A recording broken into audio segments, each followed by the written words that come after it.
John, if you would do the honors.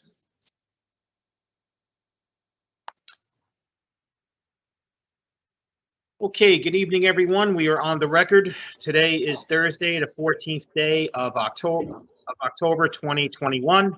This is a regular meeting of the Jersey City Municipal Council. In an effort to adhere to social distancing protocols and best practices imposed by the city and state authorities, the city of Jersey City has canceled all public meetings and closed non-essential services as of March 16, 2020 until further notice. As a result, this council meeting will be held virtually as a video conference with public access. We had a scheduled 6 p.m. start. The clock on my computer is showing 6:01 p.m. May I have a roll call for the commencement of this meeting? Councilperson Ridley is not here yet. Councilperson Prince Erie. Here. Councilperson Baggiano. Yeah. Councilperson Saleh is not here yet. Councilperson Solomon is not here yet. Councilperson Robinson. Here. Councilperson Lavaro. Here. Councilperson Rivera. Here. And Council President Waterman. Here. We have 6 council members in attendance at 6:01 p.m. Can we kindly rise for a moment of silence, please?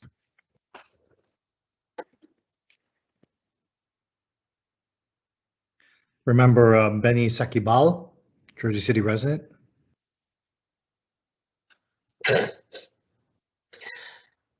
Excuse me.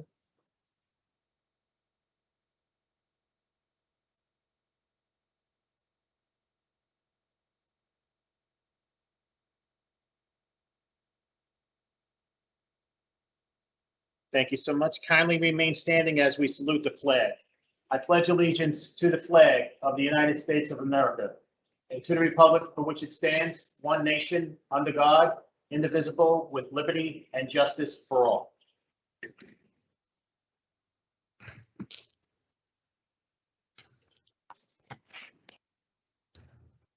Okay, thank you very much. On behalf of Council President Waterman, in accordance with New Jersey Public Laws of 1975, Chapter 231, the Open Public Meetings Act, also known as the Sunshine Law, adequate notice of this meeting has been provided by the posting on the bulletin board of the first floor of City Hall, the annual notice, which is the schedule of meetings and caucuses of the Municipal Council for the calendar year 2021, and filed in the office of the City Clerk on Wednesday, November 12, 2020.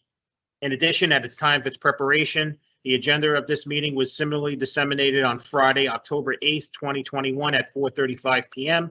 to the Municipal Council, Mayor, Business Administrator, Corporation Council, and the local newspapers, and posted on the city's website. So I can certify as to our total compliance with the Sunshine Law. Okay, I see we have now Councilperson Ridley present. I will mark you present at 6:03. Thank you. Problem. So we now have 7 council members present at 6:03. All right, council members, before we move on to our regular order of business, we do have a late item as discussed at the caucus to be added to the agenda. That late item is item number 40. 10.40, I'm sorry, 10.40 City Resolution 21-729. It's a resolution of the City Council of the City of Jersey City designating the properties known as Block 9804, lots 1 to 8 on the tax map of the City of Jersey City, State of New Jersey as condemnation redevelopment area with the powers of eminent domain pursuant to the local redevelopment and housing law NJSA 40A:12A-1 exec. May I have a motion to add item 10.40 resolution number 21-729 to the agenda? Motion. Motion made by Councilperson Rivera. May I have a second? Second. Second by Council President Waterman. On the motion to add item 10.40 resolution 21-729 to the agenda, Councilperson Ridley. Aye. Councilperson Prince Erie. Aye. Councilperson Baggiano. Aye. Councilperson Saleh is still not here yet. Councilperson Solomon is not here yet.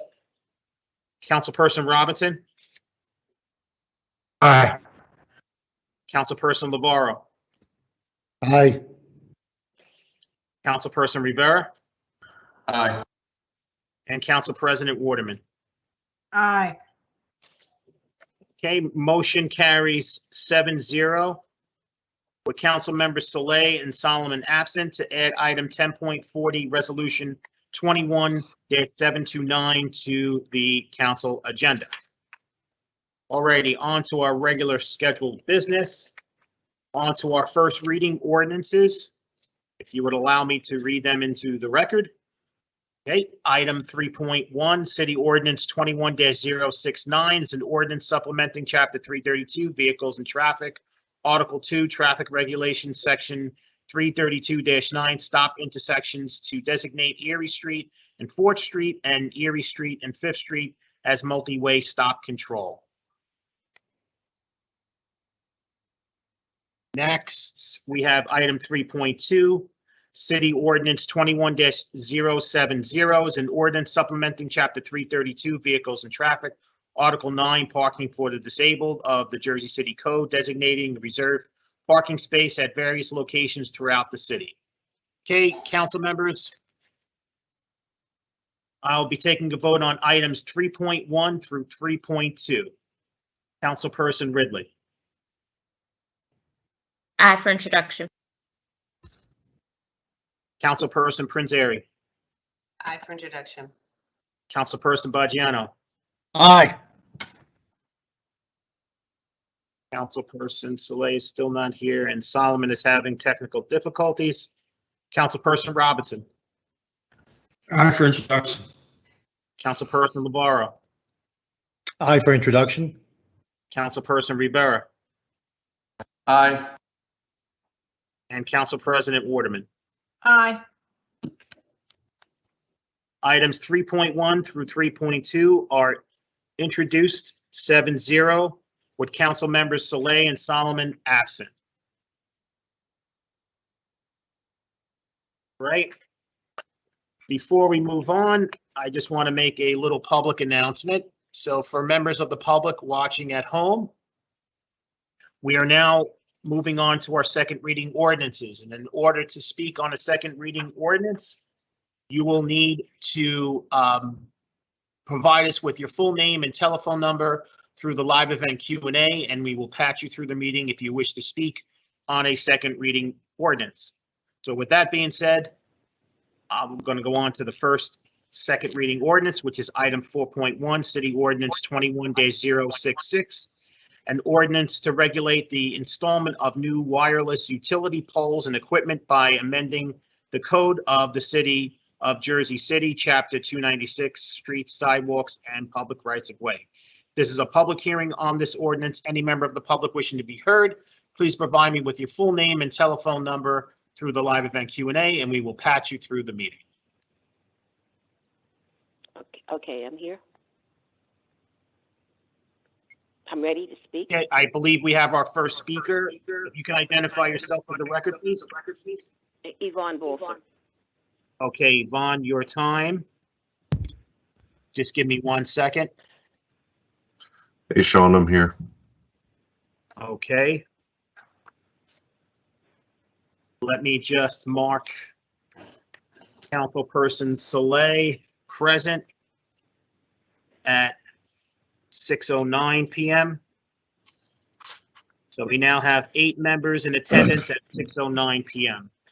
So Councilperson Saleh, we are on the second reading ordinance. We're about to hear our first public speaker, which is Yvonne Bolser. And Yvonne, your time is going to start. On my countdown, you're going in 3. Sean? Yes.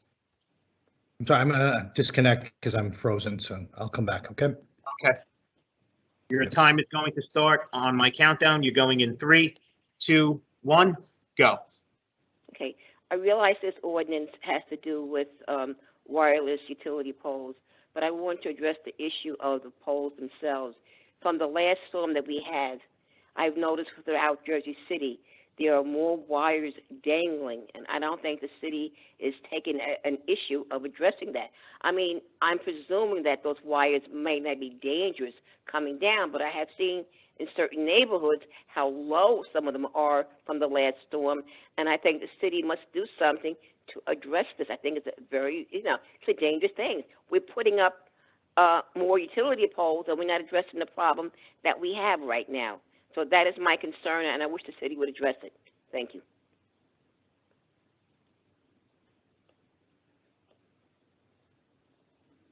Thank you so much.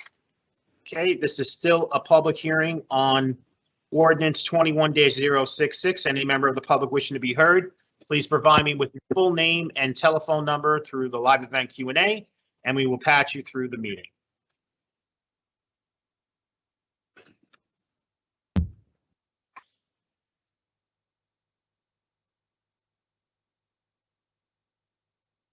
We're just going to pause for 1 second, council members, council president and members of the council.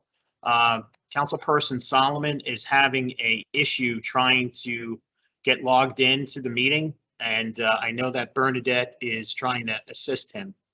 And I know he wanted to speak on this second reading ordinance. So if we can just pause for 1 second, if there's no other public speakers, I appreciate it.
While we're waiting, I'm just going to ask once again, if there's any member of the public wishing to be heard on this ordinance, please provide me with your full name and telephone number through the live event Q&A, and we will patch you through the meeting. If not, Sean, can we go to the next one? Councilman Solomon is going to be dialing in, so he should be joining just in a minute. Thanks, Bernadette.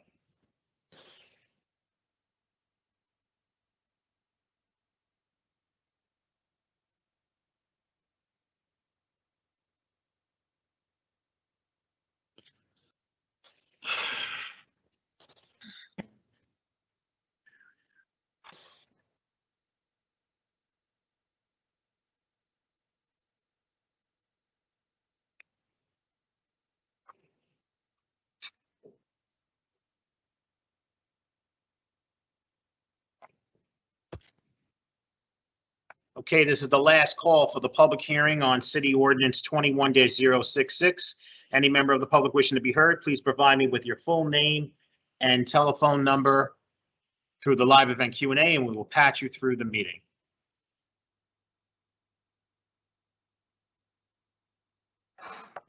James said he just called in. He's not here. Oh. He has to dial the number on the invite.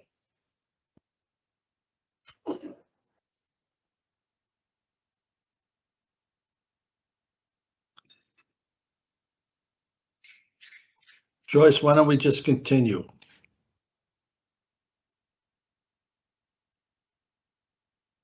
Mm-hmm. Okay, so what we're going to do is I'm going to take there's no other speakers. There's no one that contacted me through the live event Q&A. So may I have a motion to close the public hearing on City Ordinance 21-066? Motion. Motion. Motion made by Councilperson Lavaro. May I have a second? Second. Second by Councilperson Saleh.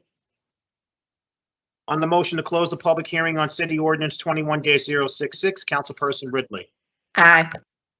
Councilperson Prince Airy. Aye. Councilperson Baggiano. Aye. Councilperson Saleh. Aye. Councilperson Solomon is going to be brought in shortly. Councilperson Robinson. Aye. Councilperson Lavaro. Aye. Councilperson Rivera. Aye. And Council President Waterman. Aye. Motion carries 8-0 with Councilperson Solomon absent to close the public hearing on City Ordinance 21-066. What we'll do in the meantime, council members, we'll defer back to this before we take an adoption vote on this ordinance, because I believe Councilperson Solomon has some important information to share on this particular ordinance. So we'll move on to 4.2, if it's okay with you, Council President, and the rest of the council. Yeah, go ahead, Yes. Sean.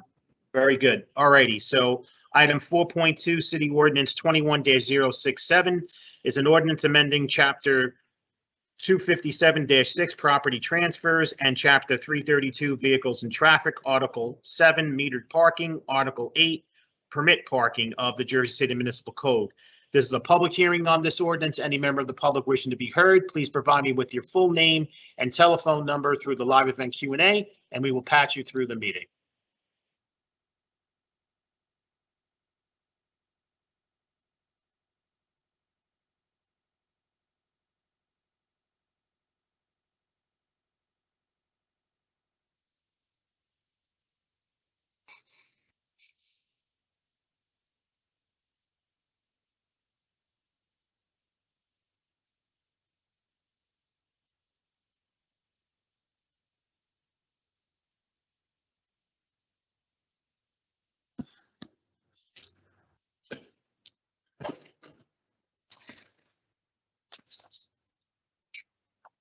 Okay, this is the last call on the public hearing for City Ordinance 21-067. Any member of the public wishing to be heard, please provide me with your full name and telephone number through the live event Q&A, and we will patch you through the meeting.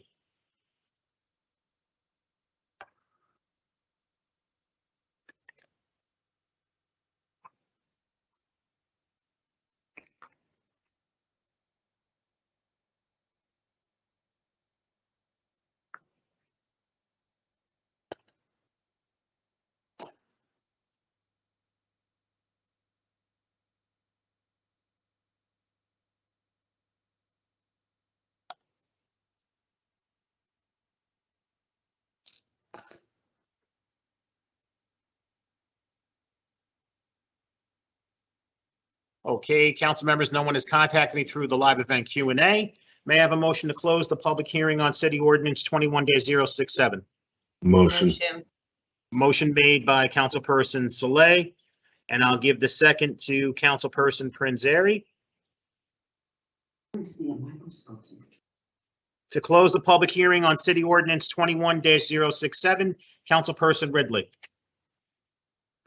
Aye. Councilperson Prince Airy. Aye.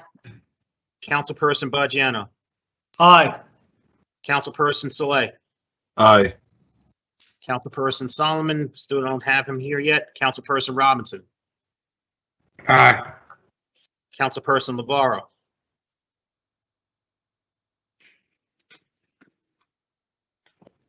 Aye. Councilperson Rivera. Aye. And Council President Waterman. Aye. Motion carries 8-0 with Councilperson Solomon to close the public hearing on City Ordinance 21-067. For final consideration and adoption of Ordinance 21-067, Councilperson Ridley. Aye. Councilperson Prince Airy. Aye. Councilperson Baggiano. Aye. Councilperson Saleh. Aye. We don't have Councilperson Solomon yet. Councilperson Robinson. Aye. Councilperson Navarro, Aye. Councilperson Rivera, Aye. and Council President Waterman. Aye. City Ordinance 21-067 is adopted 8-0, with Councilperson Solomon absent. On to our last second reading ordinance, item 4.3, City Ordinance 21-068, an ordinance supplementing Chapter 332, Vehicles and Traffic, Article 9, Parking for the Disabled of the Jersey City Code, designating reserved parking space at various locations throughout the city. This is a public hearing on this ordinance. Any member of the public wishing to be heard, please provide me with your full name and telephone number through the live event Q&A, and we will patch you through the meeting.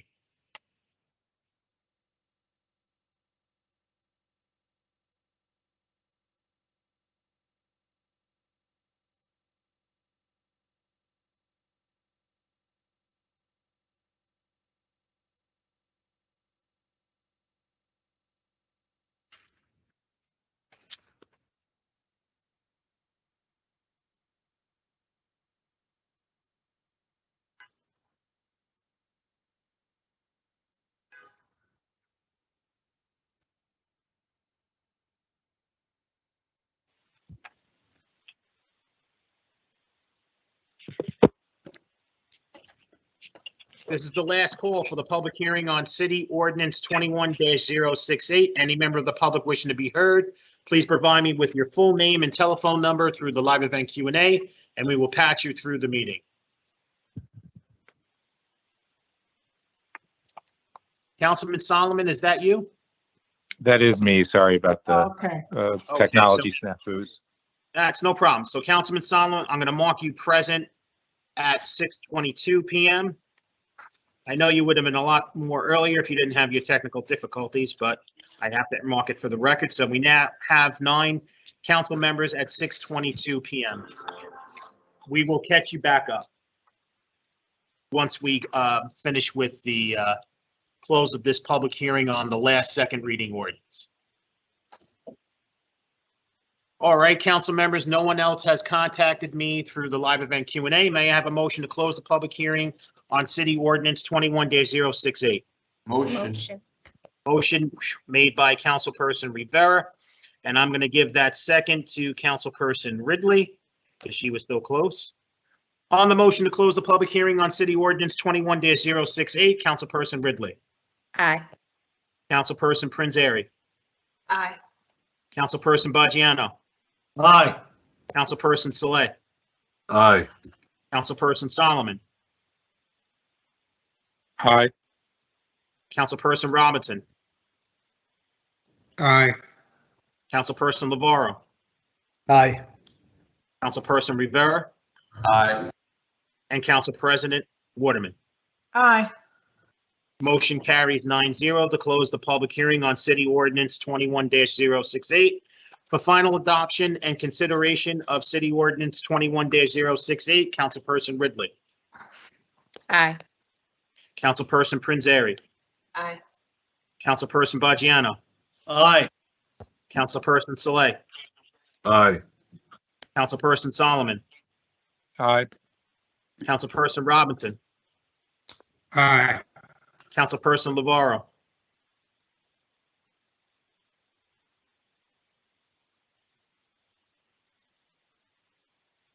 Aye. Councilperson Rivera. Aye. And Council President Waterman. Aye. City Ordinance 21-068 is adopted unanimously 9-0. Okay, council members, before we move on, I'm just going to catch Councilperson Solomon up. Councilman Solomon, would you like to cast your vote on the first reading ordinances, items 3.1 through 3.2? I vote aye. Okay, and Councilperson Saleh, would you like to cast your vote on the same items? Aye. Very good. So now, just to recap, items 3.1 through 3.2, the first reading ordinances are now unanimously introduced 9-0. Okay, so now we're going to go back to item 4.1, City Ordinance 21-066. So, Councilperson Solomon, we closed the public hearing, and before we moved on to adopt, I know that you had wanted to make a motion, and you had some information to share with the council. Sure, Council, thank you. And again, apologies for can't get my computer and Teams to load properly. But just briefly, I wanted to propose an amendment that would extend the implementation date from the standard 20 days to 90 days. And the reason for that is, I think I mentioned to you on Tuesday, I received some comments about the ordinance from some of the telecom firms involved. Having reviewed the comments, they're substantial, so they're not the type that you can just, do a quick amendment to. They're going to require real conversation. I don't want to pause the process, though, because I think we've known and can see that lobbying can derail a good bill that's in the public's interest. But by extending the 90-day implementation timeline, it gives us 90 days to sit down, thoughtfully consider all of the amendments. I'll send them all to you so you can thoughtfully consider them. And then we can come back in 90 days with either amendments or not, depending on what the council desires. Okay. So, council members, Councilperson Solomon is looking to amend City Ordinance 21-066 to change item K to this ordinance shall take effect 90 days after its passage. So I just need Corporation Council just to confirm that this is not a substantial change for the record. Good evening, well, Norma Garcia. No, it is not a substantial change. It's just procedure and form. It's not less than 20 days, it's more, so it's permissible. Thank you so much, Norma. You're Really welcome. appreciate it. So we have a motion on Sean, the table. Yes? Sean, this is Councilman LeVar. Just to clarify, so 90 days, that will take us into the new year, right? And so depending on kind of how elections turn out, there'd be a new or council members and so forth. And I know the agenda resets.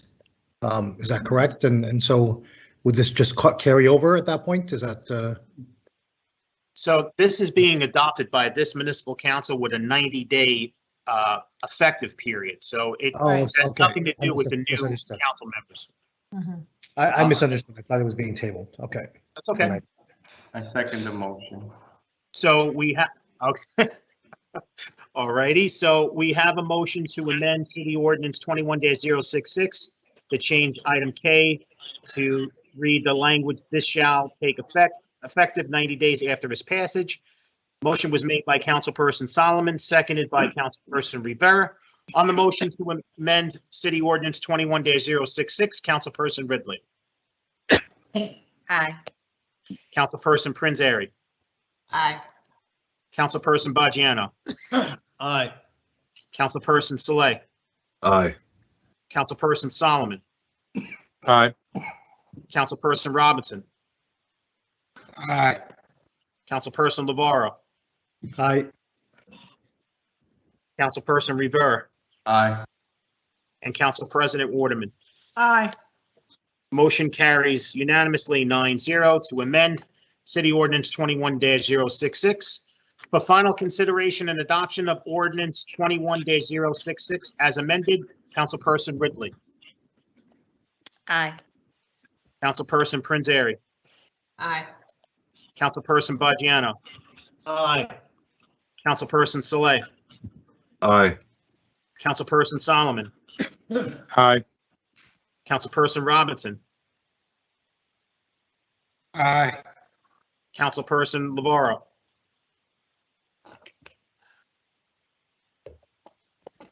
Aye. Councilperson Rivera. Aye. And Council President Waterman. Aye. City Ordinance 21-066 is unanimously approved 9-0 as amended. Okay. Council members, I know there was some discussion at the caucus regarding our tabled item 11.15, City Ordinance 21-064. That is the ordinance the franchise ordinance granting permission to 208 CCJ LLC for the installation of 4 decorative planters at block 12703, lot 1, also known as 2 Cole Street, 4 Cole Street, 6 Cole Street, and 8 Cole Street, encroaching into the right-of-way. I know there was discussion about removing from the tabled agenda. Are we making a motion to do so at this meeting, or are we holding off? No, I didn't think we came up with no agreement with that. Oh, I didn't. I thought there was some discussion about it at the caucus. I misunderstood that. I apologize. Okay. So we're moving on to our public hearing requests. So members of the public that are watching at home, if we are going to be calling you in the order that you are listed on the agenda, if you do not answer your phone, we will not be calling you back. So this is the time to be by your phone, whether it's your landline or cell phone. Please be by it, because we are now moving on to that portion of the meeting. And I believe we have our first speaker, 5.1, on hold. If you can identify yourself for the record, please. My name is Hader Rizvi. Okay, Hader, your time is going to start on my countdown. You're going in 3, 2, 1, go. Good evening, council members, and thank you for giving me the opportunity to speak tonight. I would like to discuss the cannabis business ordinances passed, more specifically Class 5 retailer licenses. There's currently no cap on how many dispensaries can exist in Jersey City, but as you can imagine, most local entrepreneurs are not only struggling with securing real estate, but the fee schedule put out by the city will be another hurdle we will face. As it stands currently, the state application fee for a micro business is $200. Jersey City is charging $12.50. A standard business will pay the state a $400 fee and $2,500 to Jersey City. There are also approval fees from the state, but with all of that combined, it is still less than what the city is charging. Furthermore, the city is requiring Class 5 retailers to pay a whopping $15,000 annually as a licensing fee and a micro business $7,500. New Jersey is asking for $10,000 and $1,000 respectively. The state has done a wonderful job of addressing the concerns of New Jersey residents and creating a fee structure that reduces the barrier of entry for minority, women, and veteran participation in this industry. The question I have is, did Jersey City consider and accomplish the same? It all sounds like a cash grab to me. I've done some more digging, and the cost to renew a liquor license in Jersey City is only $2,500, which again begs the question, why are cannabis retailers being held hostage to such an exorbitant annual renewal fee? Jersey City is charging classes 1, 2, 3, and 4 a $5,000 annual fee, so why are retailers being singled out? We already have it more difficult compared to the other license holders. We are the only class serving the consumer directly, which comes with many challenges that other licenses don't face. We are in the public limelight, more exposed and more vulnerable to vandalism, theft, and we will ultimately be the face of the cannabis industry in Jersey City, while all the other classes can be in non-commercial zones, not facing the public, and comfortably cashing in their profits while hiding in plain sight. Additionally, a consumption lounge annual fee is $25,000 with a $5,000 escrow fee. It's also very cost prohibitive to most retailers. Since the vast majority of retailers will not be able to afford to have this space, the city will encounter a higher incidence of smoking outdoors on the street, disturbing neighborhoods, school zones, parks, and residences. And the police will not be able to do anything about it. A major MSO like Harmony can absorb that cost because they are a multi-million-dollar entity that actually have no ties to the Jersey City community directly. So where does that leave our average minority entrepreneur who grew up and was raised in Jersey City? A reduced fee of $12,500 does not resolve this issue because there's not much profit a dispensary can make off of a lounge to meet the expense of even operating one. If cannabis sales are to end at 11 p.m. and the lounges are open till 2 a.m., what position does this leave every retailer in? The take-home message I'd like to convey is that if social equity was front and center for the CRC's initial rules, how can a city like Jersey City, whose residents have been deeply impacted by the war on drugs, justify the fees they put forward that are the highest municipal fees in the entire state? Retail is the most accessible avenue for minorities. Exclusively reducing 50% for micro businesses does not translate into minority. Yes. Okay, your time is up. That's my time. Thank you. Thank you for letting me speak. I appreciate it. Thank you. Okay, I believe we have our next speaker on hold. If you can identify yourself for the record, please. Yvonne Bolton. Okay, Yvonne, your time is going to start on my countdown. You're going in 3, 2, 1, go.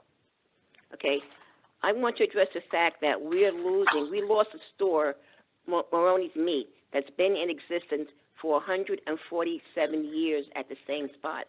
Now, that's probably the only store that I shop in Jersey City. We're losing it because basically there's no parking. In front of the store, the sheriff parks their cars.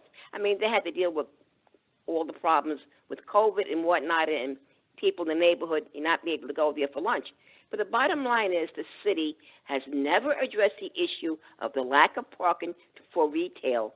I personally, my husband and I do not shop in Jersey City because of the lack of parking. But this is the one business I did, and while you put in bike lanes and you put in things for businesses, restaurants to have their little outdoor cafes, you have absolutely did nothing for the retail in this city. Absolutely nothing. You turn your back on this. And here's a business that served the public for 147 years. He hired all types of people, all races, since I've known him, since I've been shopping there. And I think it's wrong how we turned it back on him. The other issue I want to address, since the time is very short, is that I absolutely agree with Richard Bogiano on the issue of the kiosk. Let me tell you something. If you were to go and look at the original ordinance on the kiosk, the council then talked about the safety of the city. You know, some of us was actually at those meetings. It was not, those kiosks was not there for someone to have a plant store. It was there to have cops available for the public because there is crime in Jersey City. And what really annoys me, much more than one in that area, is what happened in Newport. Newport has a lot of crime, and that kiosk was never open. Personally speaking, the councilman is correct, and we should have kiosks in different parts of the city. The whole issue that this whole thing that we are discriminating against a black business over, it's just pure garbage. It really is.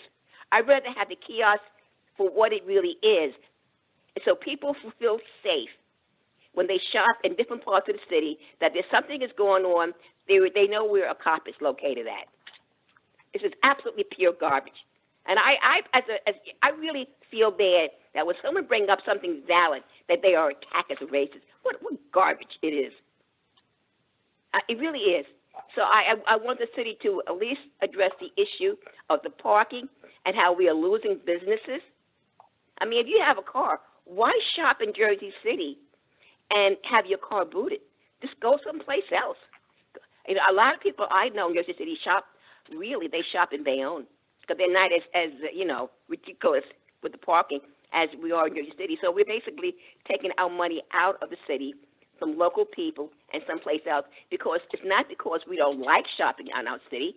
It's because there's no place to park the car without having your car booted. That's what it's all about. We didn't want to come home with a $125 ticket on top of what we're purchasing right now. So that's my issue. Please address it. And I think Mr. Bogiano was absolutely correct about the kiosk. Thank you. Thank you, Yvonne. Okay, I believe we have our next speaker on hold. If you can identify yourself for the record, please. Yes, this is Patrick McCauley from the law firm Connell Foley. Okay, Patrick, your time is going to start on my countdown. You're going in 3, 2, 1, go. Thank you, members of the council. I'm really here to just note that we filed an objection. This is with regard to Resolution 21-692, which is item 10.3 on the agenda, a resolution of the City Council designating certain properties in several blocks as an area in need of redevelopment, non-condemnation area. We submitted an objection letter dated October 7, 2021, and asked that it be distributed to each of you. And I'm assuming it has been and will be considered by the council members. Essentially, and I won't burden the record.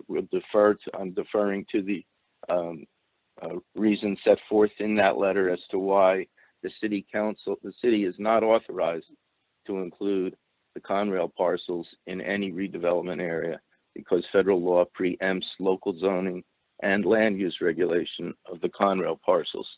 The Conrail parcels are approximately 29 of the, I think there was a total of 43 parcels in the study area. But for the reasons set forth in our letter, Conrail respectfully submits that the council must reject the recommendation of the planning board to the extent that it includes, that the designation includes the Conrail parcels. That's all I have. Thank you. Thank you very much. Okay. I believe our next speaker, 5.4, went to voicemail, so we're moving on to our next speaker. And I believe we have for the speaker on hold. If you can identify yourself for the record, please. Hi, my name is Elena Little. Okay, Elena, your time is going to start on my countdown. You're going in 3, 2, 1, go. Thank you. Good evening, council members. My name is Elena Little, and I'm speaking tonight as the president of the Harson's Cove Association, a downtown neighborhood association. Thank you for considering the 2 resolutions on the agenda that would approve the area in need study prepared by city planning staff. The Harson's Cove Association supports this thoughtful study and supports development of the area for trail and open space. These are great public needs for our growing population.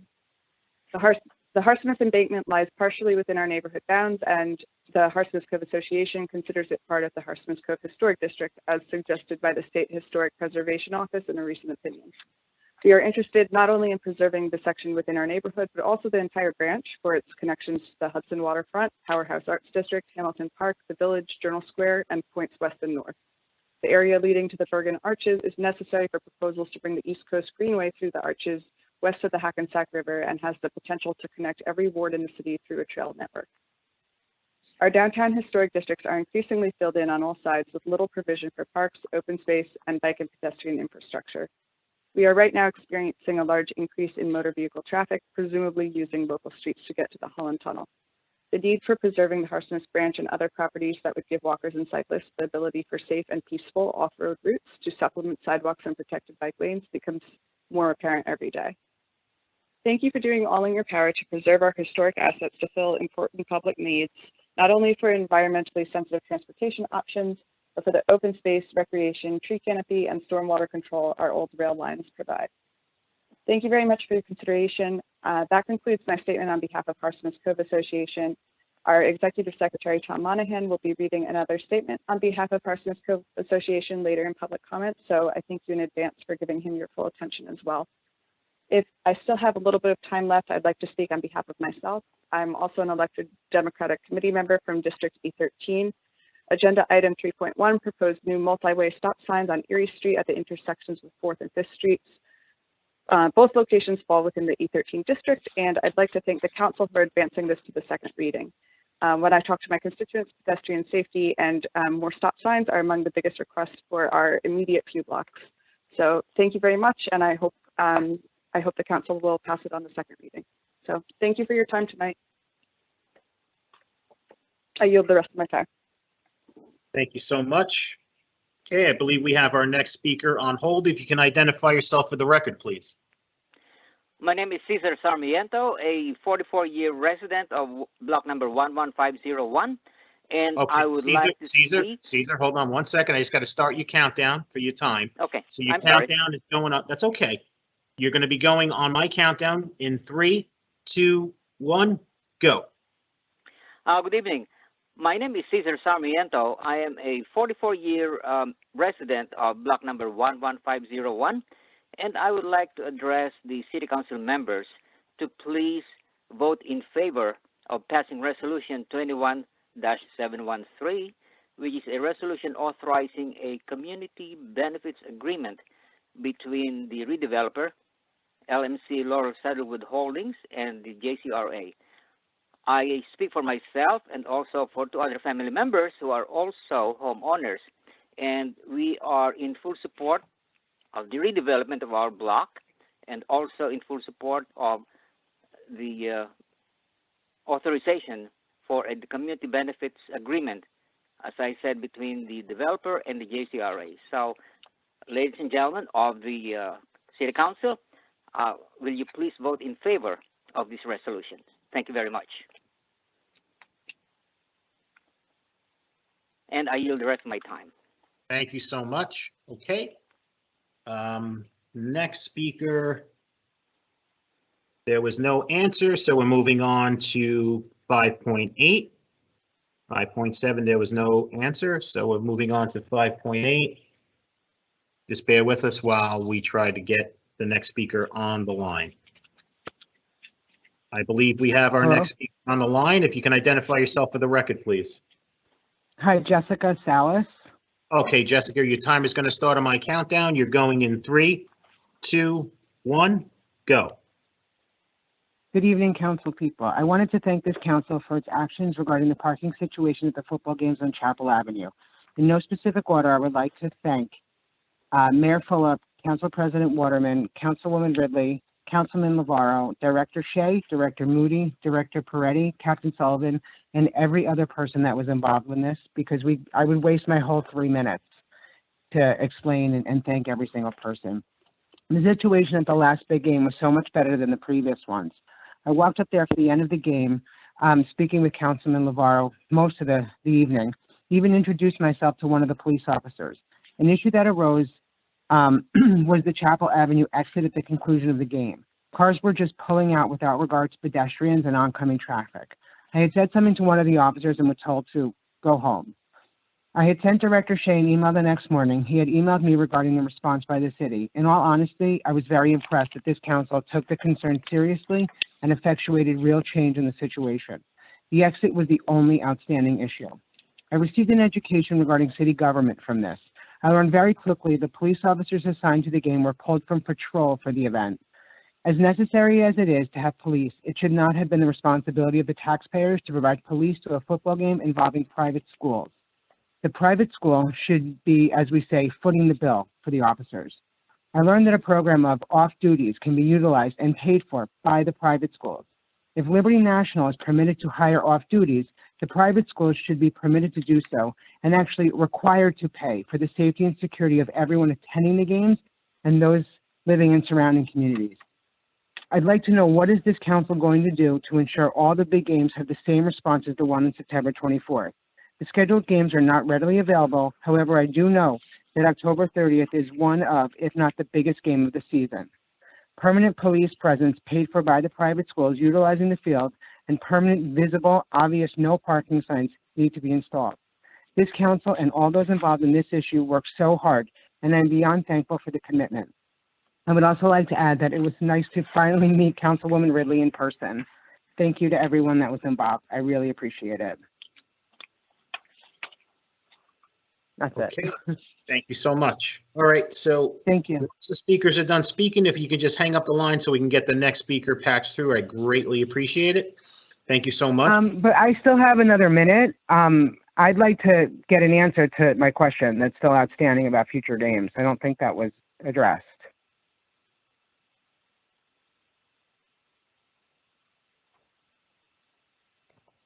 Jess, I'll talk to you offline. We usually don't go back and forth in the council meeting, but I'll send you an email and we'll make sure that we're set for the October 30th game and any games in between. Okay, all in. Thank you guys so much. Everybody have a good evening. You too. All right. Thanks. Bye-bye. Okay, I believe we have the next speaker on the line. If you can identify yourself for the record, please. It's Eiko Laboria. Okay, go. Your time is going to start on my countdown. You're going in 3, 2, 1, go. Yes, good evening. I'd like to just speak on how grateful and thankful we are at Jersey City Women and the Flow Initiative for the support that we have received from the council members. I'd like to begin by speaking on the September 14th event, Jersey City Women Town Hall, and thank Madam President Waterman, Councilwoman Ridley, Councilwoman Prince Erie, and Councilman Solomon for attending this town hall and being there for all to listen to all the questions and issues that so many women had expressed to us. After the town hall, so many people came up and were so grateful that they were able to listen to your viewpoints and listen to what it is to be a woman in elected office in Jersey City. Many asked me how was it that I got all these council members to attend, and the question, what I repeatedly said was that I didn't get anyone to do anything. They were there because they wanted to be there, because they cared about the issues and they want to work on elevating women and girls. I'm grateful to Councilman Solomon, who came and listened to the issues also that were expressed and had made that time for us. Also like to thank the council for the rally they all attended on October 3rd, and in support of women's rights across Jersey City and importantly across the nation. This was a very important moment, and I'm so grateful to all of you that spoke and really supported. Councilman Danny Rivera on a few occasions has shared a very supportive words towards the work that we're doing. So these moments where we are given these words of support really mean a lot.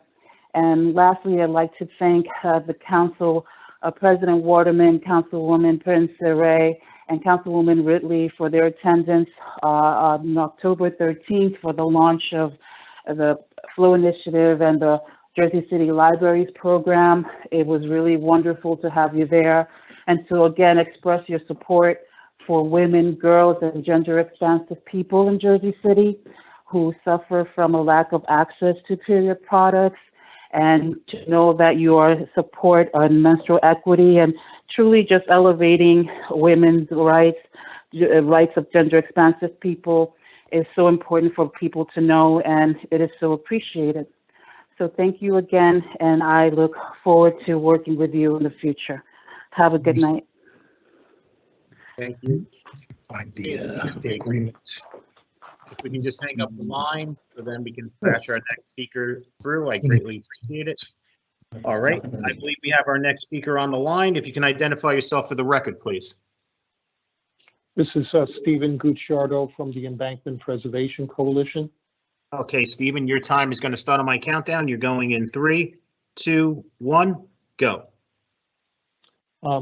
Thank you, Council, for allowing me to speak. I'm here to address resolution items 10.3 and 10.40. My first request would be that they be possibly addressed together because they both deal with the same 6th Street embankment study report that the Jersey City Planning Department has created. The Embankment Preservation Coalition strongly supports these areas being designated as in need of redevelopment. They have long laid fallow. The railroads do not keep them in good condition. And then it's convenient for them, sell off portions of these properties. And we've all paid the price for that over the last 15 years. I wanted to thank the Jersey City Planning Department for their work and their vision needed to put the study together. I think they've done an excellent job. It's very detailed and outlines exactly why these areas need to be addressed. These resolutions that we hope you pass pave the way for creating a redevelopment plan that preserves this important corridor for open space, bike and walk, and also possible future needs that the city may have for additional transportation to connect neighborhoods. Thank you for your time. I yield the rest of my time. Thank you very much. Okay, if we can hang up the line so we can move on to our next speaker, I greatly appreciate it. I believe we have our next speaker on the line. If you can identify yourself for the record, please. Yes, Jean Daly. Okay, Jean, your time is going to start on my countdown. You're going in 3, 2, 1, go. Hi, good evening. I'm actually concerned about the designation as an area in need of redevelopment. I believe the 6 parcels that are the current embankment should be included. I understand some type of talks broke down, But the western area, I'm very concerned about. Principally two things. One is that the area behind Harsimus Cemetery is, from my understanding, and the old deeds state that it is owned by the cemetery and that they granted the railroad an easement. So until we get that straightened out, I would like to keep that area, nix it from the whole plan. There's something interesting that I read because I was looking up about this, and I was concerned about one thing, and especially as we go into our re-election, about what we're going to do with our tax abatements or payments in lieu of taxes pilot program. This is actually from a law site. Another eminent domain law firm has written an article about this, and apparently interviewed, among others, Mayor Phillip.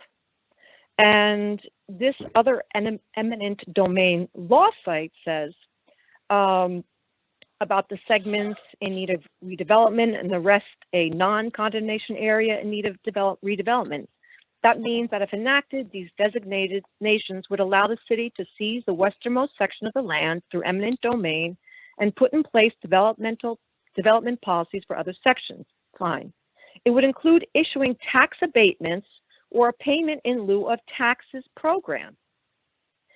Continues, Mayor Phillip declined to provide a detailed plan for the land, saying he could not get into the strategies of our litigation. My huge concern is when I read the payment in lieu of taxes and tax abatements. If we do not know what is going on with this land, we are foolish to pass anything until we get the details. I have no clue why this is being kept from the council. I have no clue why this is kept from the public, because this, in fact, we're paying for this this lawsuit. I am extremely concerned, and I would like some type of answer as to what is happening with the westernmost section. I'm in. Try it again. Because I'm. Hello? Yes, has someone cut in? Hold the time, please. Does anyone have answers? Hold on one second, Gene. Hold on, Gene, 1 second. So when a speaker comes in and you're on hold, please remain on hold until the next speaker is done speaking. I greatly appreciate it. Is that to me or somebody else? It was to another person that was on hold, Gene. Okay, I'm sorry. So I'll just try to finish up if I may. If you don't mind giving me a couple more seconds. My real concern is that we do not know what these deals about this tax abatements or pilots. That scares me. And we should all know, as residents of Jersey City, and you as a council, especially with these upcoming elections, what are your stance on these pilot payments? What are your stance on these abatements? Because if you don't know, you should not be voting on this until you get the information. I support the 6 lots of the embankment, but we need clarity as to the rest of it. I'm sure my time's going to be up, Sean, so thank you for that. Thank you, Gene. All right. Thanks, Sean. Okay. All right. I believe we have our next speaker on the line. If you can identify yourself for the record, please.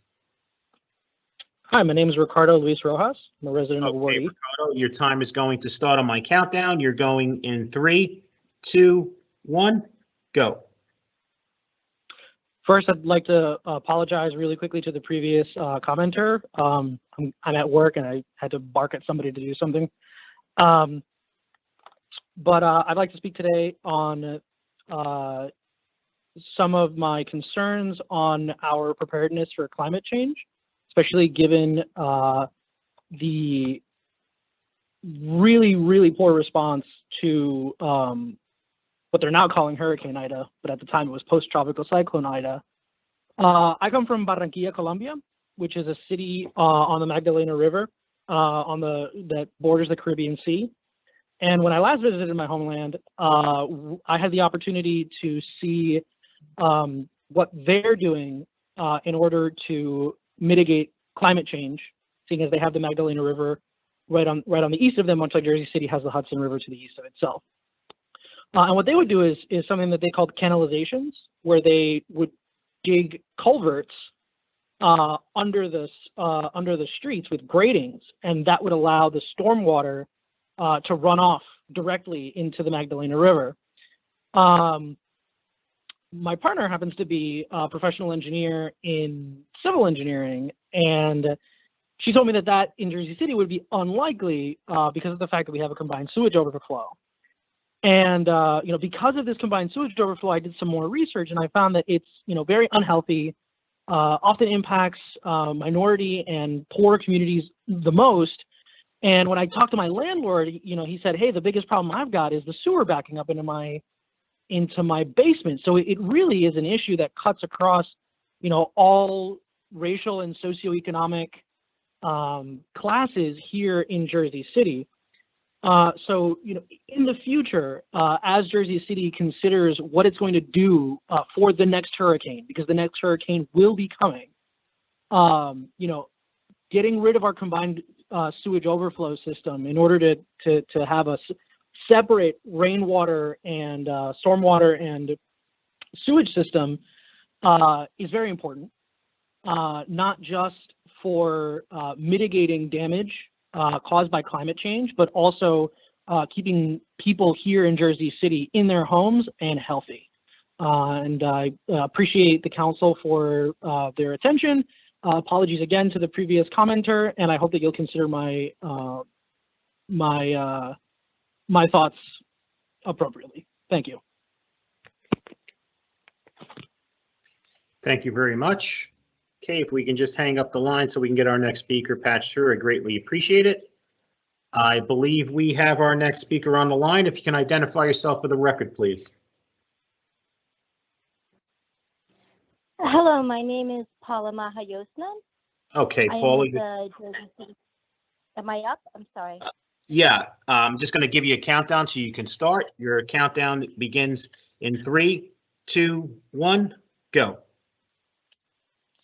First of all, I'd like to thank the Jersey City Planning for their excellent report on this study area, and this is in relation to the 6th Street Embankment Study Report. The study area represents rare open spaces in the downtown area, which has been heavily redeveloped and needs more accessible open space that is respected and cared for, not neglected.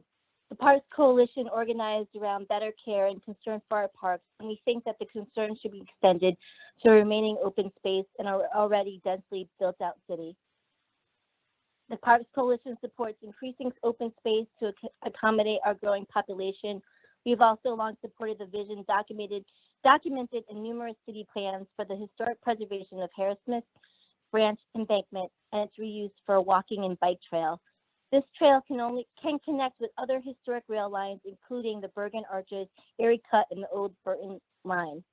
These old rail lines can serve our city and our county in multiple ways, not only for safe walking and biking routes, but also for open space, stormwater control, and habitat.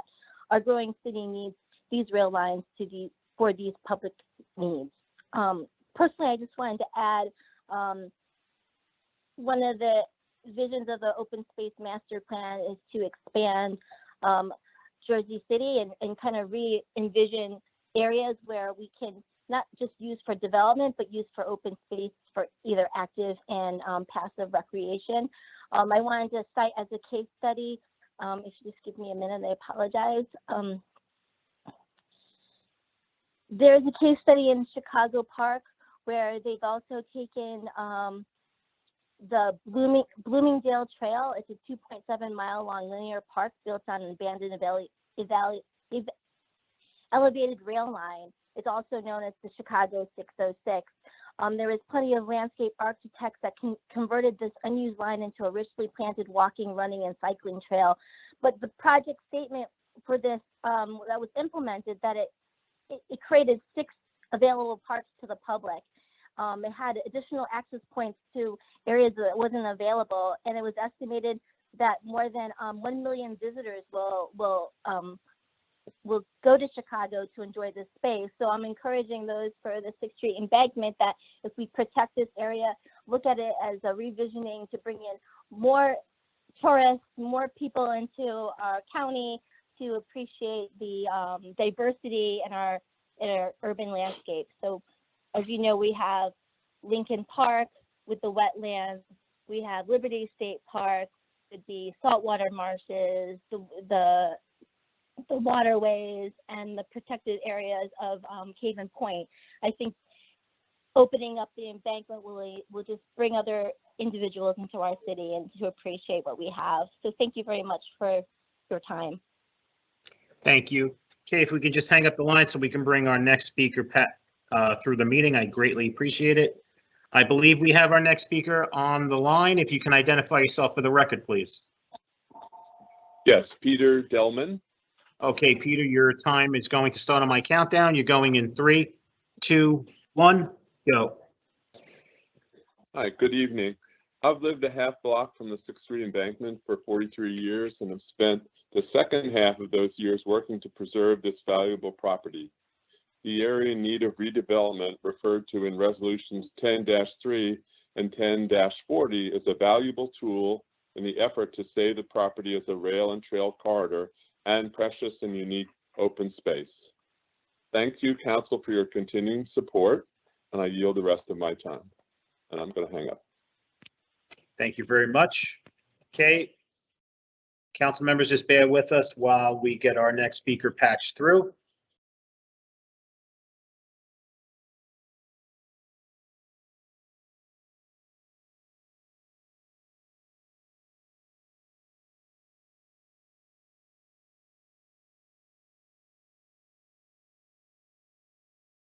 Getting our next speaker on the line momentarily. Thank you for bearing with us.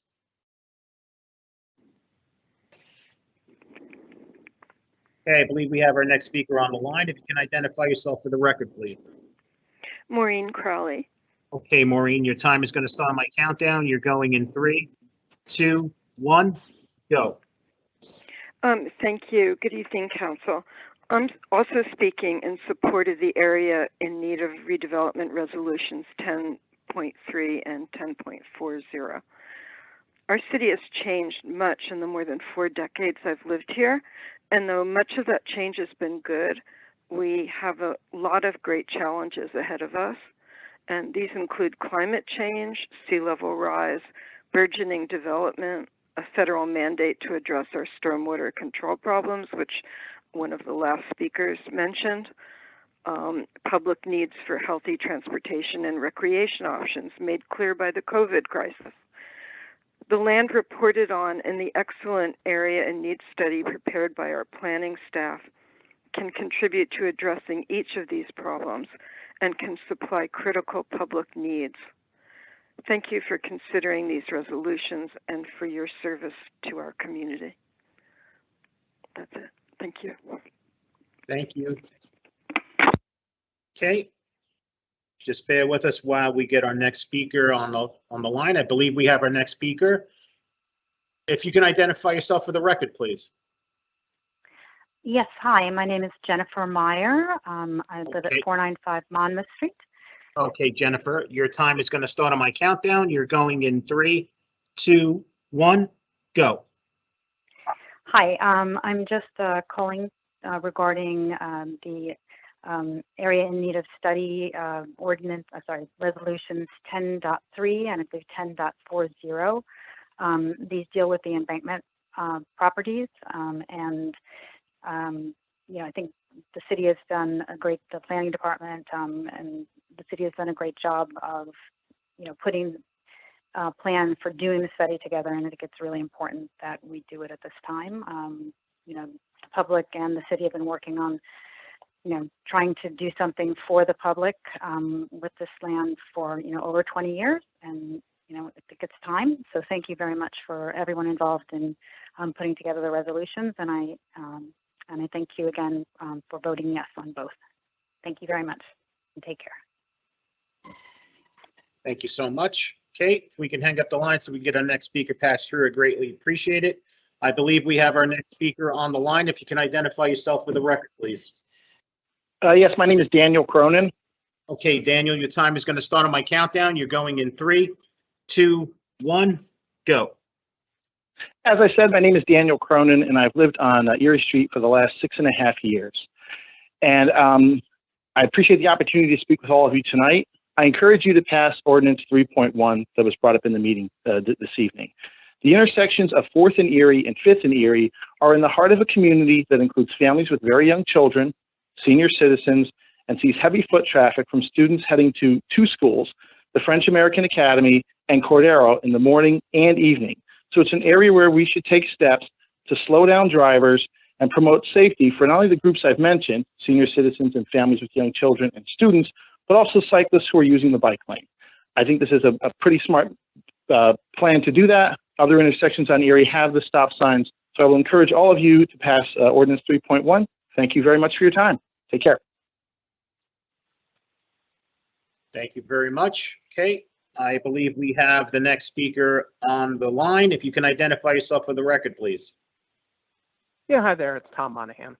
Okay, Tom, your time is going to start on my countdown. You're going in 3, 2, 1, go. Yeah, thank you. Good evening, council members. As I mentioned, my name's Tom Monahan, and I'm speaking as the Executive Secretary of the Hearst-Miss Cove Association, a downtown neighborhood association. My colleague, Elena Little, spoke earlier this evening. I'm speaking about the Laurel and Saddlewood Courts redevelopment project, item 10.24, resolution 21-713. That development lies within the boundaries of our neighborhood. The developer for this project, LMC, came to several of our HCA meetings and presented several iterations of its plan. The HCA board members were involved in communications throughout the process, and our wardee, Councilperson Solomon, and LMC. Simultaneously, the HCA and other organizations in the Downtown Coalition of Neighborhood Associations presented a necessities before amenities campaign to the city, urging the city to prioritize community necessities like schools, affordable housing, parks, and infrastructure above private luxury amenities like pools, gyms, and rooftop decks when considering new developments. We were glad to see these needs were taken into account for this project, and that negotiations through our councilperson with the developer resulted in the additional construction of new public school to the proposed development, as well as a public park, which would be the first within our association's neighborhood bounds. We hope the embankment becomes the second, as well as a stormwater mitigation system. After the addition of the public school, the HCA membership voted in favor, nearly unanimously in favor, 47-2 at our February 2020 general body meeting. Please note that we voted on the residential development and the school together as a package as it was presented to us.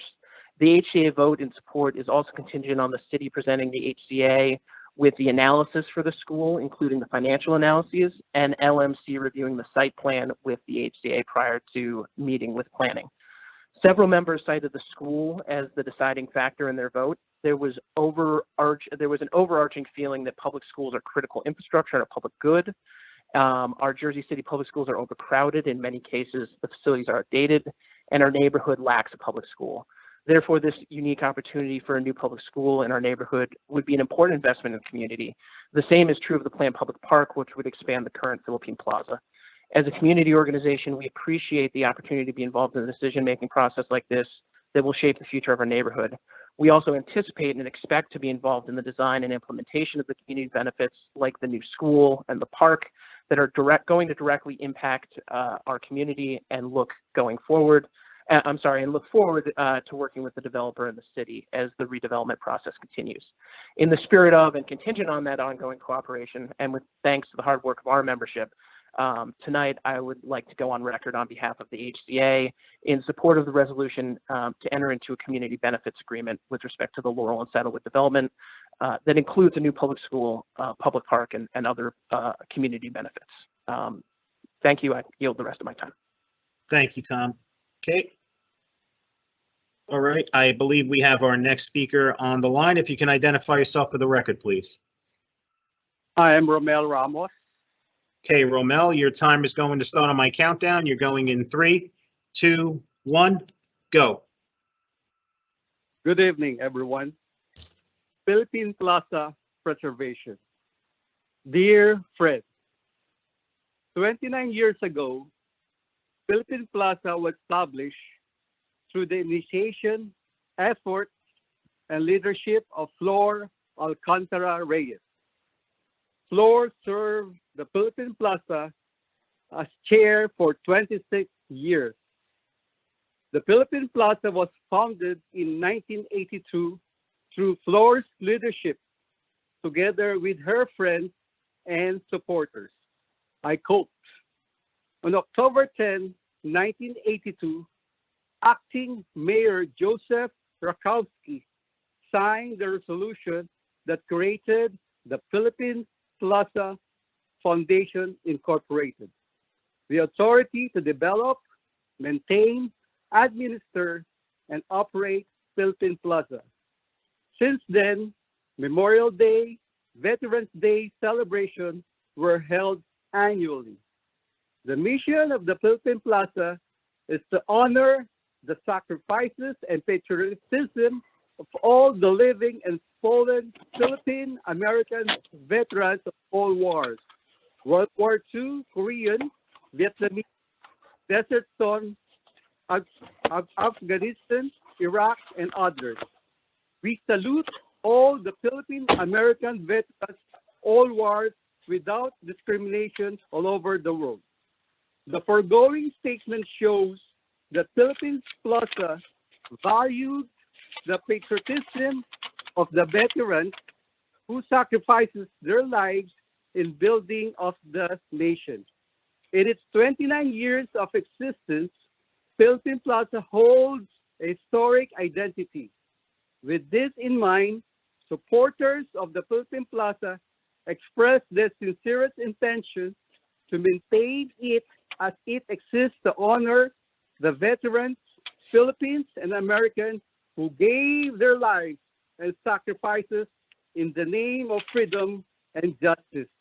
We therefore ask for your favor to help Philippine Plaza to continue its mission, maintain and preserve its name and pillars, to honor the legacy of its founders and supporters and respect its historical identity. Thank you, and God bless us all. In behalf of Reverend Wilfredo H. Tangunan, the Chair, Philippine Plaza, I am Romel D. Ramos.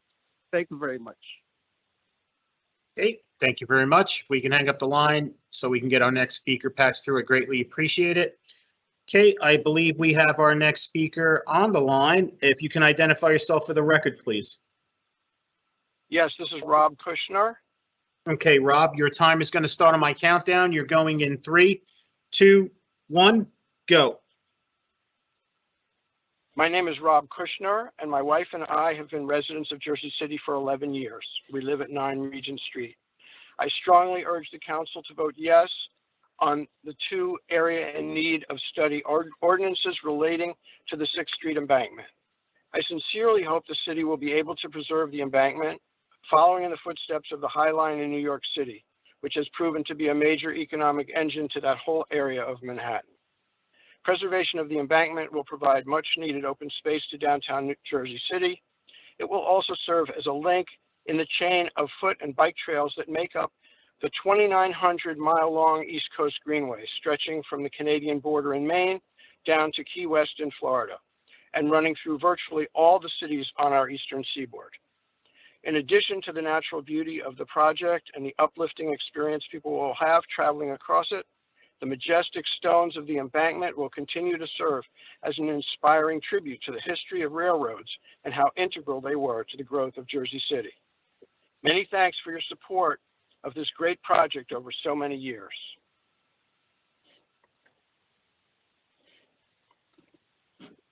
I'm done. Thank you. Sorry, thank you very much. If we can hang up the line so we can get our next speaker patched through, I greatly appreciate it. Okay, I believe we have our next speaker on the line. If you can identify yourself for the record, please. Hello, Matt De Silva, 124 Bright Street. Okay, Matt, your time is going to start on my countdown. You're going in 3, 2, 1, go.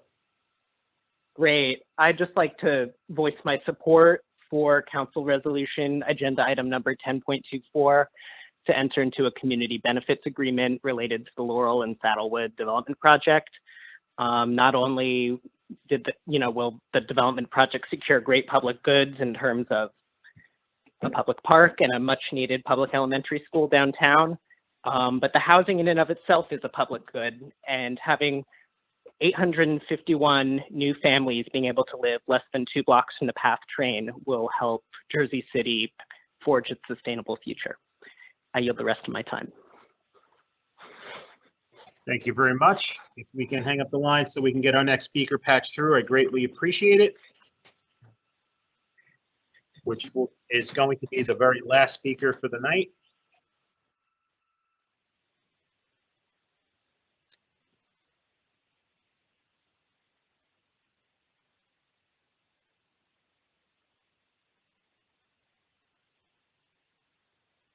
So the last speaker has declined. So we are now completed with our public speaking portion of the meeting, council members.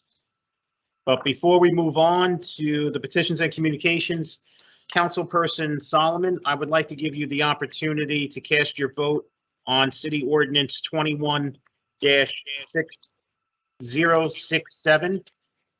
That is, I should have done it before and I apologize. That is not 067. Yeah. 067, sorry. That's item 4.2.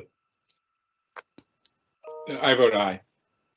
Thank you so much, Councilperson Solomon. So just to recap, City Ordinance 21-067 is finally adopted unanimously 9-0. I apologize for not doing that before we went into the speakers. It slipped through the cracks, but we got it back. Alrighty, so now we're moving on to petition communications, item 6.1 through 6.28. Any questions or comments? Okay, items 7.1 through 7.5, Officer Communications. Any questions or comments? Hearing none. Items 8.1 through 8.5. Any questions or comments?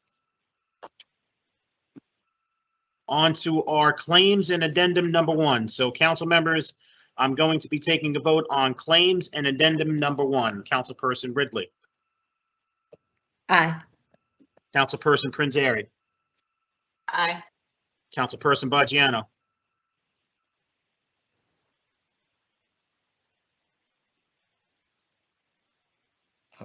It's on mute. Aye. Councilperson Saleh. Aye. Councilperson Solomon. Aye. Councilperson Robinson. Aye. Councilperson Lavarro.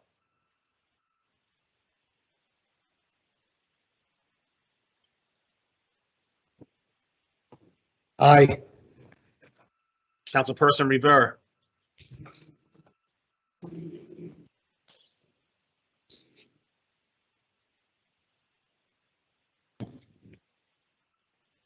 Councilperson Rivera.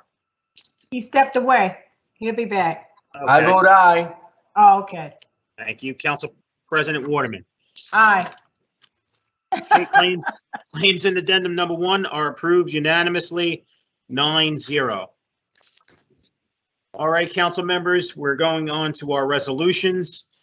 I am going to be looking to take a vote on items 10.1 through 10.10.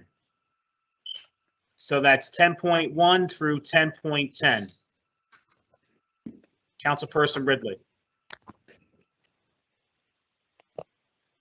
10.1 to 10.10. On 10.1, I did not have the pleasure of knowing Miss Christine Rayside Fielding, but I do know her son, firefighter Kevin Rayside, and may her soul rest in peace. And I vote aye on all.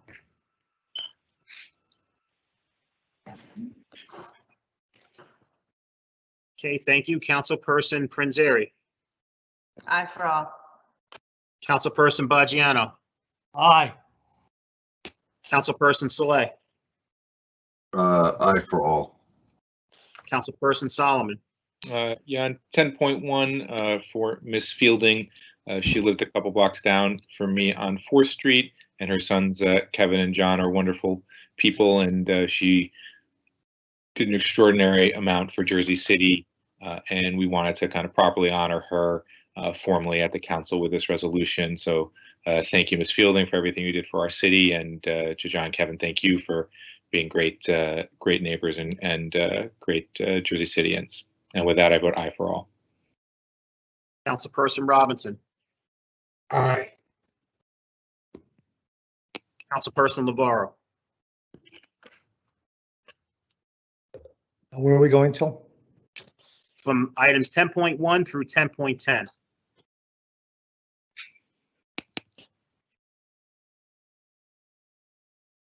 So on, just on the 10.9,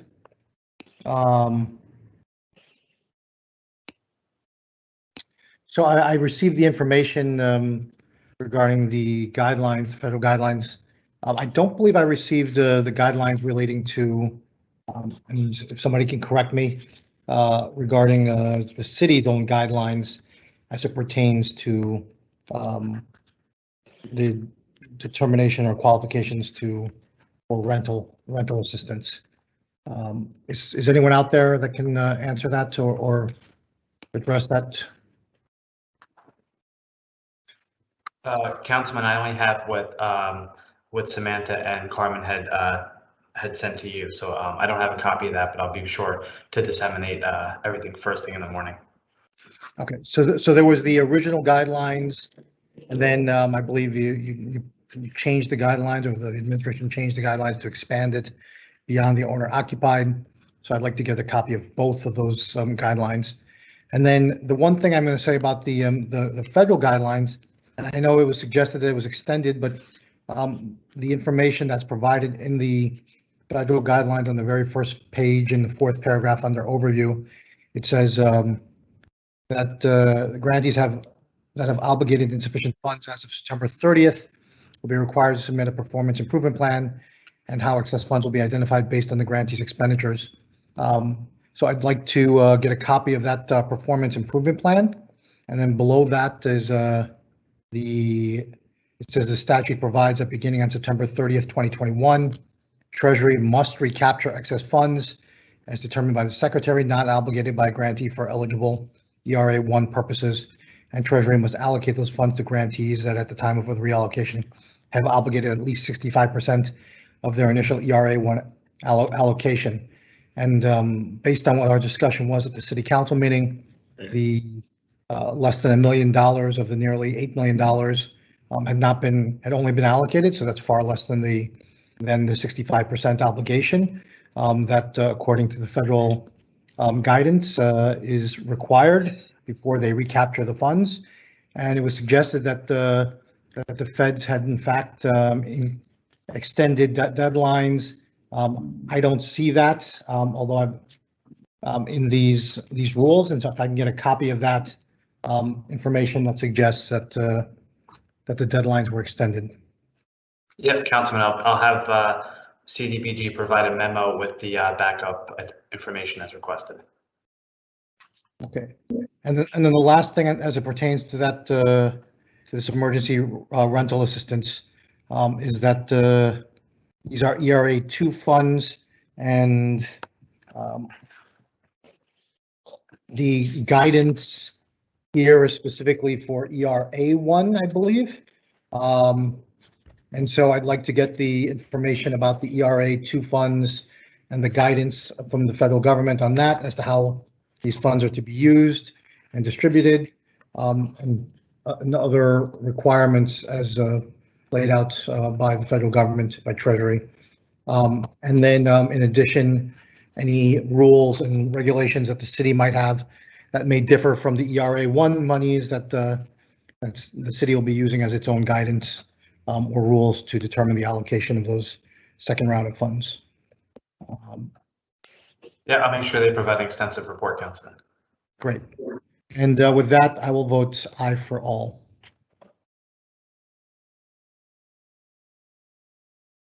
Councilperson Rivera. On 10.1 to Ms. Rayside Fielding, what an amazing woman, downtown Jersey City. Lost, but her legacy and her love remains forever. Rayside family, Kevin, you know, this was well deserved for Mom, and she's sorely missed. Councilman Solomon, thank you so much for this.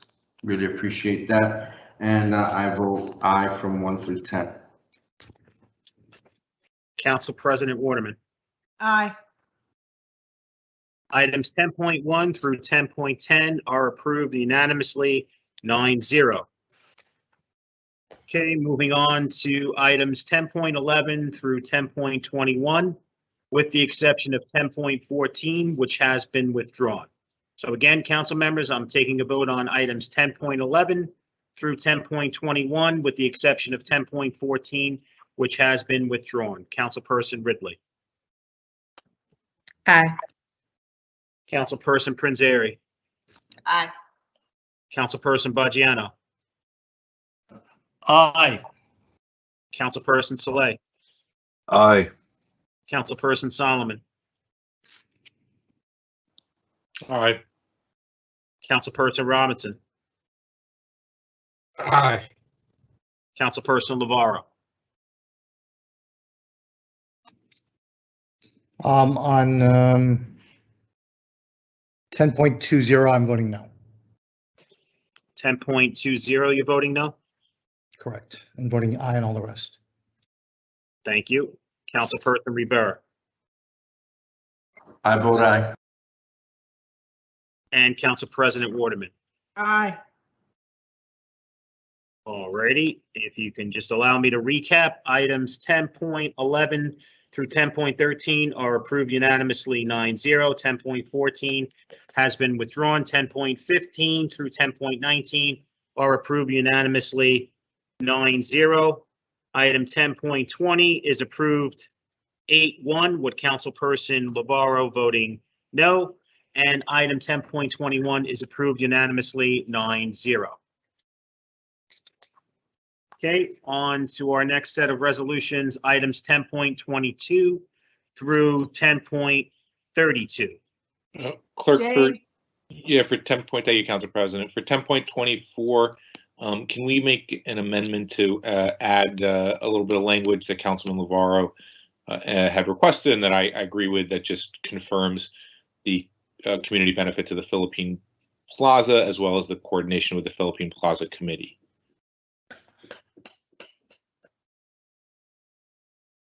Okay, so it's in your email too, in case you're it's easier for you to read along with it. Yep, let me just pull up that email so I can read it into the record. It's the recent one from Councilman Navarro. Yeah. Okay, so it's in section 2D in parentheses, per the terms of the redevelopment plan, the redeveloper must increase the existing park, Philippine Plaza, to total area of 11,700 square feet of open space, and must coordinate improvements to the Philippine Plaza with the Philippine Plaza Commission. So, council members, we have a motion to amend item 10.24, resolution 21-713. Motion was made by Councilperson Navarro. I can second it. And seconded by Councilperson Solomon. I just read the amendment into the record. So with that being said, on the motion to amend item 10.24, resolution 21-713, Councilperson Ridley. Aye. Councilperson Prinzary. Aye. Councilperson Baggiano. Aye. Councilperson Saleh. Aye. Councilperson Solomon. Aye. Councilperson Robinson. Aye. Councilperson Navarro. Aye. Councilperson Rivera. So just on 10.24, this is not slowing the project down, correct? We're still full steam ahead because that community really wants this to happen, and I don't want any more delays on this. So we're, just for the record, this project is still happening and we're not delaying it, correct? Correct. I vote aye. Council President Waterman. Aye. Motion to amend item 10.24, resolution 21-713 is approved unanimously, 9-0. So, council members, on items 10.22 through 10.32 with 10.24 as amended, Councilperson Ridley. Aye for all. Councilperson Prince Erie. Aye. Councilperson Baggiano. Aye. Councilperson Saleh. Aye for all except 1027. I'm not comfortable with the length of the contract. It being 10 years, if there's a drought or something, I don't know, how that would impact our water supply, but I don't think I got an answer regarding whether or not we could change it to 5 years or 4 years instead. So are you voting no on that? Yeah, that's it. I'm voting no on 1027 and aye for the rest. Okay, thank you. Councilperson Solomon. Aye for all. Councilperson Robinson. Aye. Councilperson Navarro. This is the final vote, or what are we voting on? Okay. So just a couple of things. First of all, on this community benefits agreement, I had raised some questions about the community benefit agreement itself, and had raised concerns about. And I'm glad to see that we're adding this amendment to preserve the Philippine Plaza. And I want to be clear about it, that this is no small thing, right? So I know there's expressions about whether or not this would delay things, but to be clear and totally for the entire public, there's actually absolutely no delay here, right? So in fact, even if this had waited another 2 weeks, there would still be no delay, because all of this is tied up in litigation currently. And folks know that, right? So a lot of that kind of talk and posturing about delays is not, but it's important to, as was suggested by the JCRA executive director, that this is providing an added protection to protect those community benefits that people so desperately want and want to have for their neighbors' communities. Then this provides, in addition to a redevelopment agreement, which there is literally a 69-page redevelopment agreement, as compared to this 6-page community benefit agreement. There is, in addition, a redevelopment agreement that provides the protection and outlines the redevelopers' requirements as necessary to fulfill if they're going to have this project move forward. That being said, this community benefits agreement, as was suggested, is supposed to provide an added level of protection. And so if that's the case, the fact that the community benefit agreement itself left out the protection of the cultural and historic heritage of the Philippine Plaza, as the previous speaker spoke on, Mr. Romel Ramos, that dates back to 1982, and that history, that culture, that those memories of those leaders in the community who made that area as well, they need to be protected as well within this community benefit agreement and within the redevelopment plan, which also did not have, by the way, the redevelopment, and within the redevelopment agreement. And the redevelopment agreement itself had no language that protected that open plaza, despite it being in the redevelopment plan, like all the other benefits were as well. And so I hope moving forward that this will not be just an afterthought, an asterisk in the process, and that folks will take it very seriously, the need to protect that that open space as Philippine Plaza, and protect the heritage and the history that and the memories of those folks who literally died for our country in defense of our country in doing that. We've already had one experience in dealing with the Katin Memorial statue, and so I would urge folks to learn from our recent past mistakes here and ensuring that this plaza, this Philippine Plaza, is in fact protected. That being said, and that's obviously I'm possibly I'm biased here, but I would hope everybody would feel the same way, because these are not overseas soldiers. These were actual people who fought in the American wars under the American flag, and they're American soldiers in that regard. The fact that they were Filipinos in birth doesn't change the fact that they fought under the American flag and should be honored for their service as well. That being said, there are other elements to this community benefit agreement that and other community benefits that I was not in full support when it was adopted. I was not in support of in November of 2020.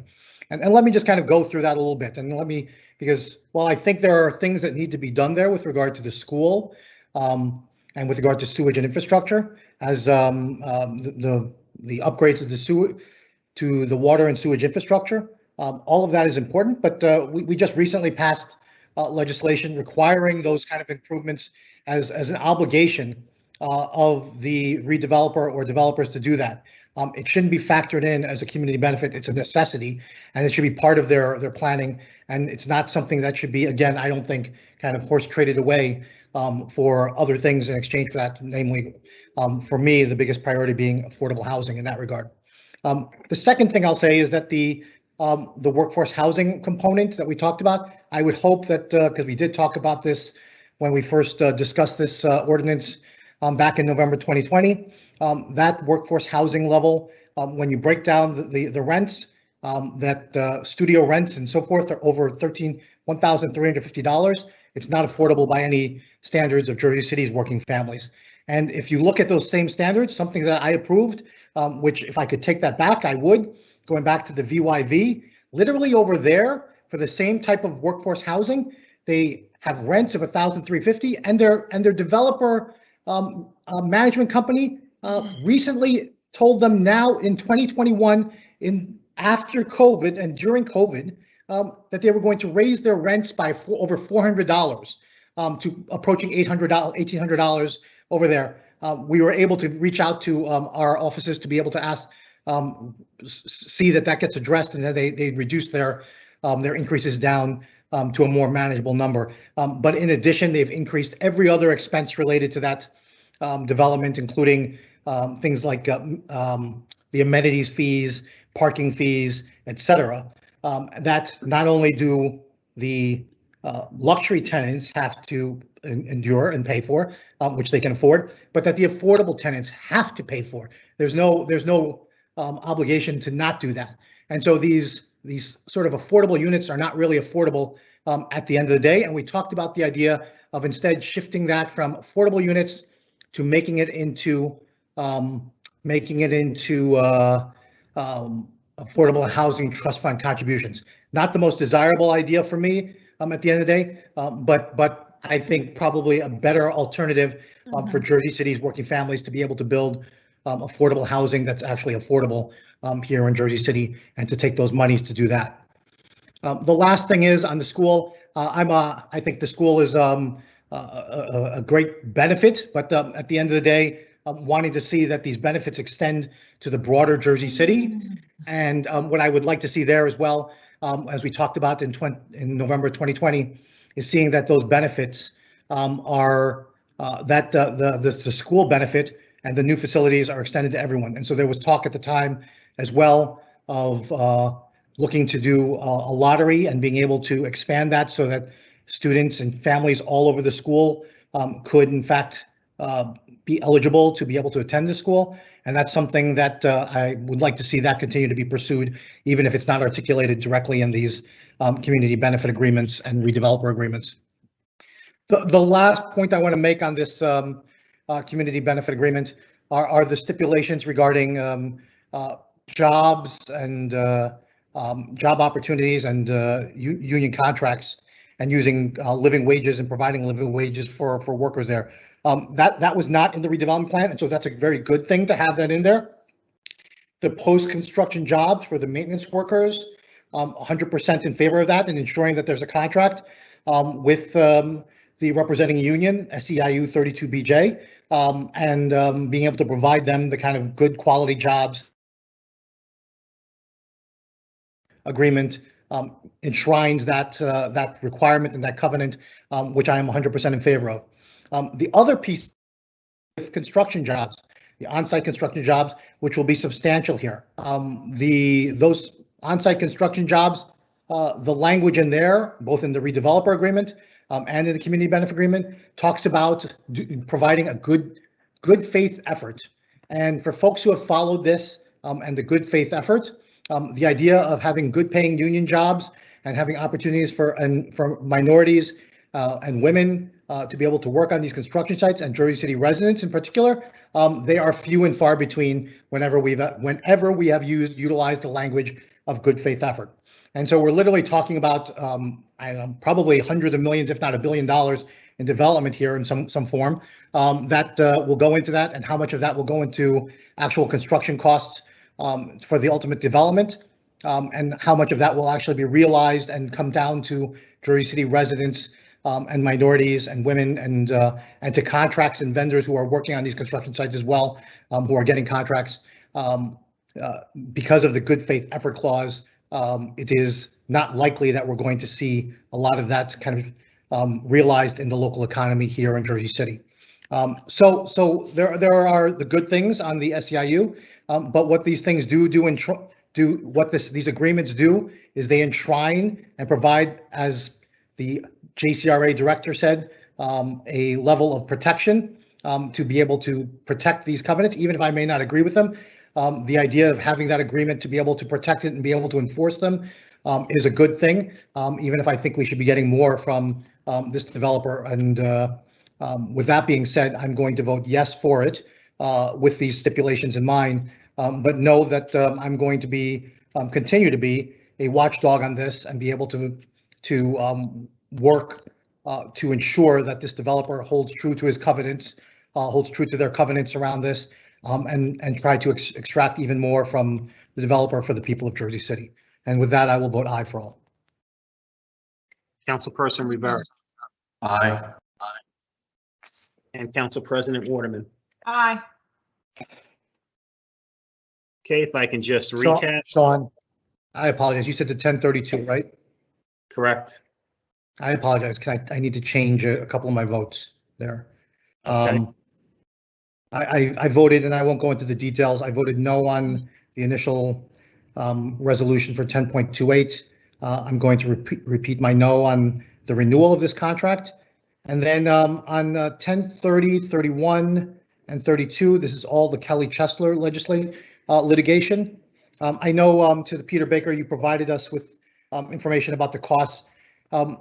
Weren't there more extensive costs? Is that from the more recent litigation, or is that all of the litigation? Because I thought this was going on for years at one point, or there was another litigation that maybe got settled as a result.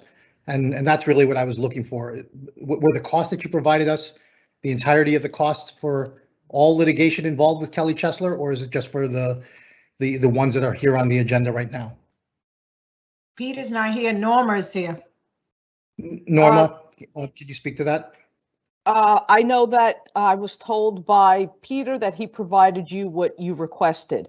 I don't know any other specifics. Okay.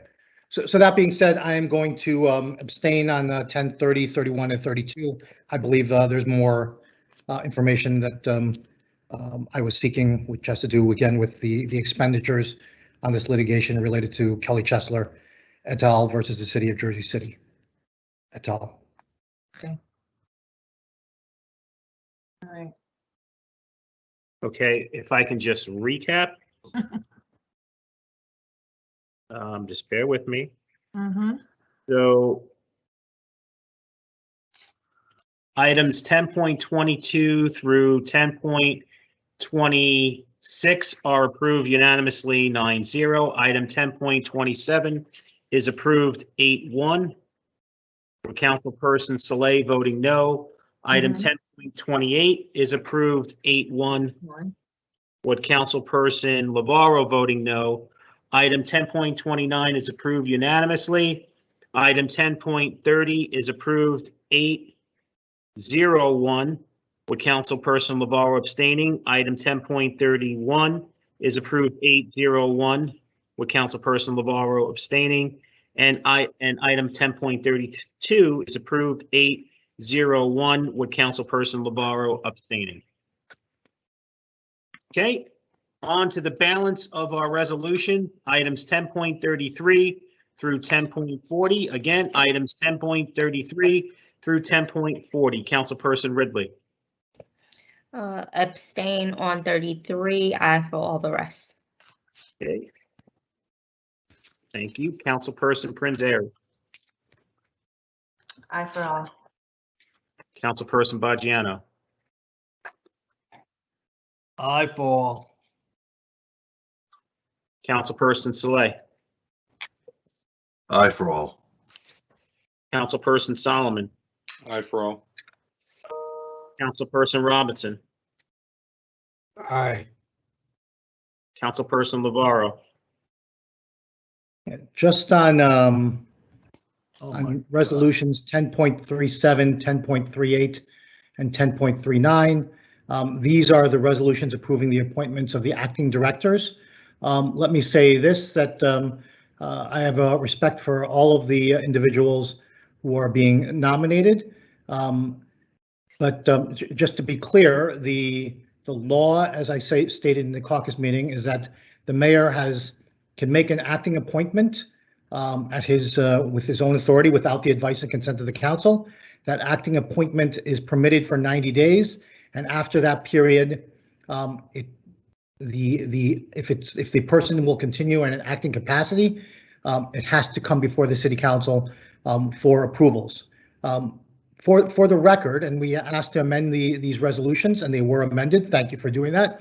It indicates that one of the directors was appointed as late as October 10th, 2020. And so if you play that out, you're looking at January of 2020. There should have been an appointment that came before the city council for acting appointments, which would only be effective for 90 days in an acting capacity. And all of these directors have been serving in an acting capacity. And they would have to keep renewing for 90 days after that and continuously seeking approvals from the city council. And there's a reason for that. And I say this for the general public. There's a reason for requiring the acting appointments, because you really want to have permanent appointments, permanency in these positions. And the fact during COVID that we didn't establish that. Secondly, I would say, and is that there's the opportunity for those directors to also be able to have security in their position, because once in a permanent position, while the mayor could terminate them, just as he can terminate an acting director, if they are in a permanently appointed, the mayor, even if he were to terminate them, the city council would then have the authority to be able to override any termination with a majority or supermajority of the city council to override that termination if the mayor should choose to do that. We can't do that with acting appointments. And so they're essentially beholden to the mayor in that regard. And if we wanted to have somebody who was just doing the job just to do the job for government reasons, but what that threat would be for anybody who's appointed as an acting position is that you have to continually appease and appeal and please your immediate boss, their political whims in particular. And so, and I'm sure none of them would suggest that they ever were doing that. But that's what the effect or the potential effect and impact of having directors serve in an acting capacity for such a prolonged period of time. And lastly, I'll say of this is that these acting appointments, they flaunt the law, right? It's a flaunt, a disregard for the law itself. And we see this all too often under this administration, literally a disregard for the law and thinking that they can do what they want. And I hope, again, elections matter, and I hope voters take notice of this, because this indiscretion, while it may not seem like a major thing, these sort of things continually happen, as I voted against contracts that literally go back to January 1st, 2021, and are 9 months later coming before the city council for approval. And I voted against them because they literally disregard the will of the council and being able to enact our powers to be able to provide a check and balance to make sure that these contracts work for the city of Jersey City.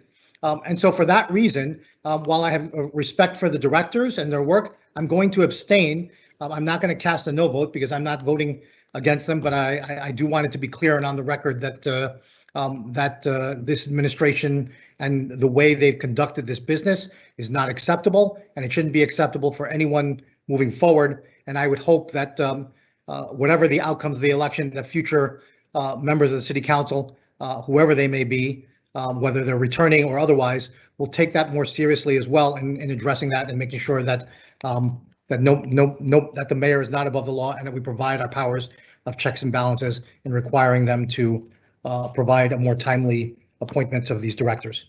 With that, I abstain on those three, and I vote aye on all the rest. Councilperson Rivera.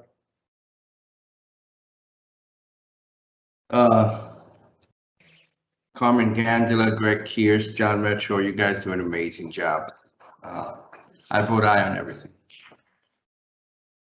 And Council President Waterman. Aye. Okay, if I can just recap. I'm sorry, John, I have to abstain on 33 as well. That was also part of the Kelly Chesler litigation. So you're, hold on a second. So you're abstaining on 10, 33, and 37, 38, and 39, correct? Correct.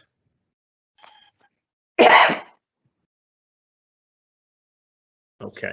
So if I can just recap, item 10.33 is approved 7-0-2 with council members Ridley and Lavaro abstaining.